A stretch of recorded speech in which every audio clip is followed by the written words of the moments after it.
La Vinotinto derrotó a Australia en su primer partido de la fecha FIFA de noviembre, dejando sensaciones bastante positivas.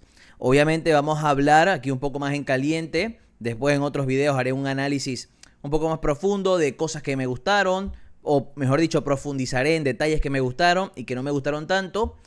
Pero creo que en líneas generales fue un partido muy bueno de la selección, dejando sensaciones, como digo, positivas tanto en cuanto a rendimientos individuales de futbolistas que no estuvieron o no han estado de manera constante en la selección, y también porque se le dio continuidad a la idea de juego. Hoy contra un rival menos presionante, menos agresivo sin balón, que te dejaba llegar con mayor tranquilidad, entre comillas, en ciertos momentos a su campo, pero que también te intentó presionar en varias ocasiones y lograste solucionar de diferentes maneras. Lo mencioné en el primer partido contra Argentina, de este nuevo proceso, con Vizcarrondo a la cabeza, de que hay ciertas cosas a mejorar porque obviamente se está intentando interiorizar una nueva idea de juego muy dispara a lo que se hacía previamente, y porque hay relaciones que no se han construido. Hay futbolistas que apenas están jugando sus primeros minutos juntos, y eso obviamente conlleva un proceso de más tiempo en cancha, de más trabajo, para que podamos ver una evolución constante.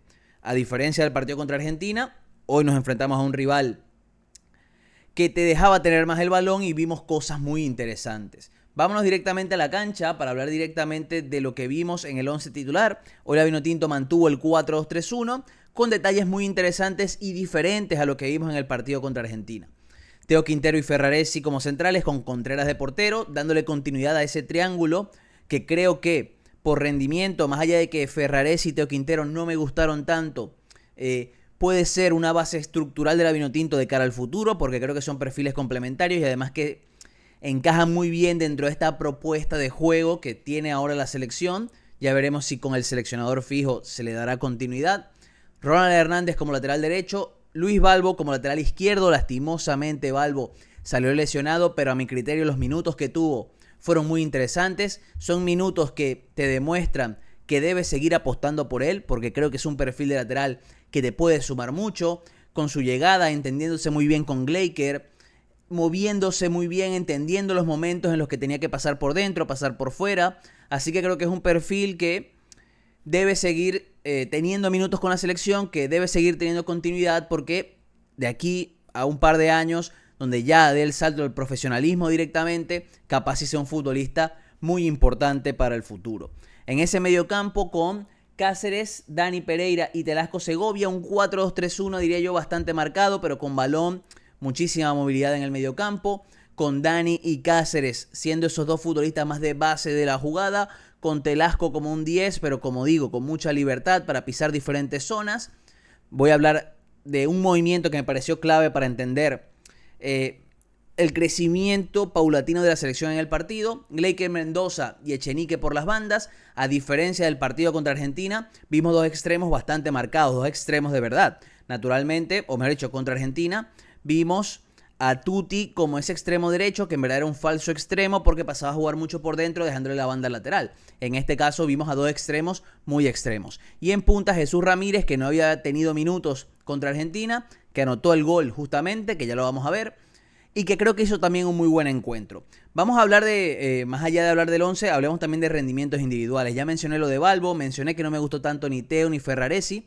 Me gustó mucho el funcionamiento del mediocampo Cáceres, Dani Pereira, Telasco.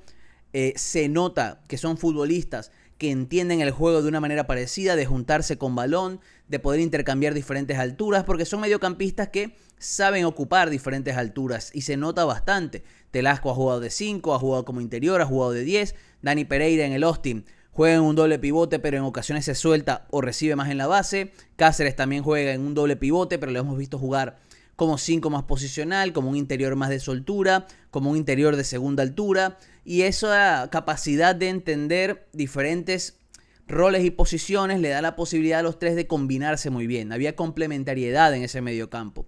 Y es positivo que después de un proceso donde no se le dio peso al mediocampo en ningún partido, la intención de este cuerpo técnico, así sea interino, tenga esa intención de darle continuidad a un equipo que domine desde el medio, que tenga mucho peso en sus tres volantes, porque naturalmente estamos viendo un equipo de tres volantes.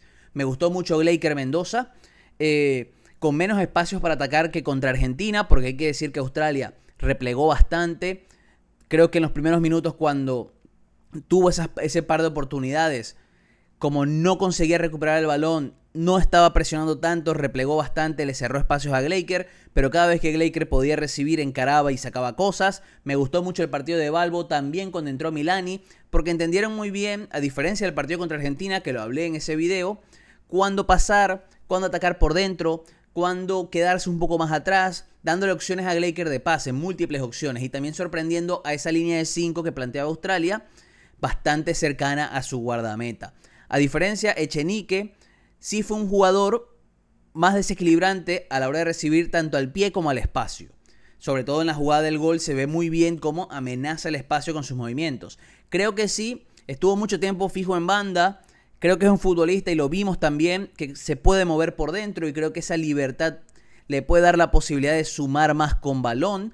Pero creo que esta nueva versión de la Vinotinto con dos extremos más fijos tuvo bastante coherencia, fue bastante funcional. Y en punta, Jesús Ramírez, que me gustó mucho. Saben que tienen una entrevista aquí con Jesús Ramírez, pero fuera de esa entrevista me pareció un buen partido, no tanto interviniendo fuera del área, porque creo que no tuvo esa dulzura a la hora de combinarse con sus compañeros, pero sí fue esa referencia que cuando lanzaba centros estaba dentro del área. Tuvo una primera oportunidad donde decide disparar de larga distancia, no estaba teniendo intervenciones en ese momento. Después llega el gol, un muy buen cabezazo, después una acción, después de un centro de Balbo donde cabecea y el arquero hace un par de atajadas muy buenas. Es decir, vimos a Jesús Ramírez destacando desde el golpeo, desde su capacidad para poder cargar el disparo sin mucho tiempo, y creo que eso es positivo para Venezuela, tener un delantero capaz de marcar la diferencia desde el disparo, sea de primera o segunda intención, y creo que vimos una muy buena versión de Jesús Ramírez en ese aspecto. A nivel de plan táctico, me pareció interesante el partido de los laterales, porque no los vimos proyectándose constantemente, sino que Gleiker y Echenique estaban abiertos en banda, los laterales se quedaban bajos en construcción, y si ganaban altura, no era una altura constante, es decir, no era que se quedaban fijos arriba para fijar, valga la redundancia, a los carrileros, sino que aparecían por aquí para hacer opción de pase por fuera, obligando a que los carrileros rivales saltasen para así generarles más uno contra uno a los extremos, y en ocasiones también amenazaban por dentro. Por eso tienen estas flechas, porque lo veíamos atacar esas zonas, esos espacios, esos cuadrados, para fijar esa última línea, liberando un poco más a Telasco, que en ocasiones aparecía por aquí, bastante arriba también, sin tanto peso en el juego, pero cuando los laterales subían, él podía aparecer por aquí para combinar con Cáceres. Un movimiento que me pareció muy interesante y fundamental fue el de Cáceres y Dani Pereira. En los primeros minutos vimos a Cáceres siendo el que tenía más peso con balón, era el que estaba más cerca de los centrales, Telasco caía por aquí y Dani como un interior. Y ahí creo que, sin decir que la Vinotinto se vio mal, sí que creo que no vimos a un Dani tan intervencionista en el juego, tan capaz de involucrarse. Mejor dicho, tiene un par de acciones con pases bastante comprometedores. ¿Qué pasa? Sobre todo en esos minutos finales del primer tiempo. Es Cáceres el que gana un poco más de altura por aquí, y es Dani Pereira el que viene a recibir más cerca de los centrales. Y justamente la acción del gol llega a partir de una resección de Dani en esta zona para combinar con el desmarque al espacio de Echenique. Podemos ver justamente la acción del gol, lo pongo por aquí, donde vemos que Venezuela va construyendo poco a poco con Dani como eje. Esto, como digo, es fundamental, porque creo que la mejor versión de Dani Pereira es la que puede ver el juego de cara, la que puede intervenir con pases cortos, puede organizar el equipo en esa instancia. Miren cómo Venezuela va moviendo la pelota, miren ese movimiento en ese momento de Milani para romper por dentro, se queda, le da opciones de pase a Gleiker, recibe Dani Pereira, detecta el movimiento de Echenique, lance al espacio, Echenique recibe dentro del área, regatea muy bien y combina con Jesús Ramírez. Un muy buen gol de Venezuela que, como digo, explica directamente lo que busca esta selección. Ahora con extremos mucho más verticales. Y eso es positivo porque la realidad es que ni en el proceso anterior ni en el primer partido contra Argentina vimos a un extremo derecho amenazante al espacio. Y me he dicho, creo que es algo que Venezuela adoleció en el proceso pasado. Porque los perfiles que estaba utilizando en su momento Batista eran más de recibir al pie o de cargar el área. Con Echenique tienes esa posibilidad de sumar a ese perfil de extremo que te desequilibra desde las resecciones al pie como también al espacio. Te ofrece esa dualidad que obviamente te agrega sorpresa al atacar, porque no sabes si va a recibir al pie para encarar, hablando del defensor, o te va a atacar esa espalda como vimos en el gol. Creo el segundo tiempo Venezuela en cuanto a propuesta la mantuvo, saliendo muy bien desde atrás, con pases combinados, espacios de relación bastante cercanos, es decir, Venezuela o los jugadores de la Vinotinto siempre tenían opciones de pase en corto para poder romper esas presiones australianas, sobre todo en los últimos compases. Ya después con los cambios creo que Venezuela se desnaturaliza un poco, no tiene tanto balón, Australia aprieta obviamente con el objetivo de buscar ese empate, pero creo que Venezuela se contiene bien, Contreras tiene un par de atajadas que obviamente le dan o mantienen el resultado y le dan la victoria a Venezuela.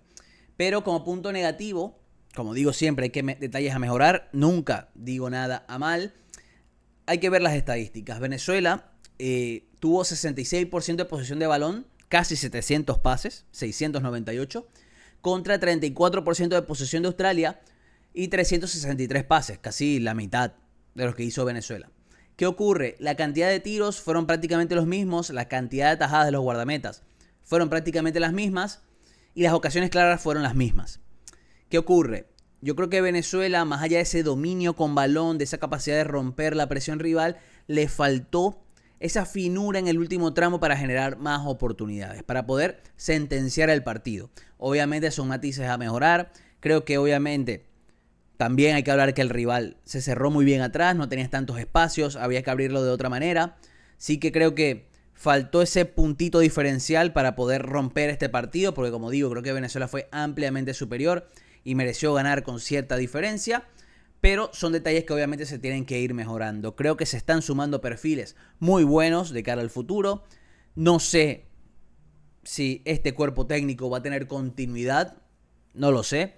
Pero sí que creo que este es un mensaje que de cara al futuro estos jugadores pueden jugar de esta manera.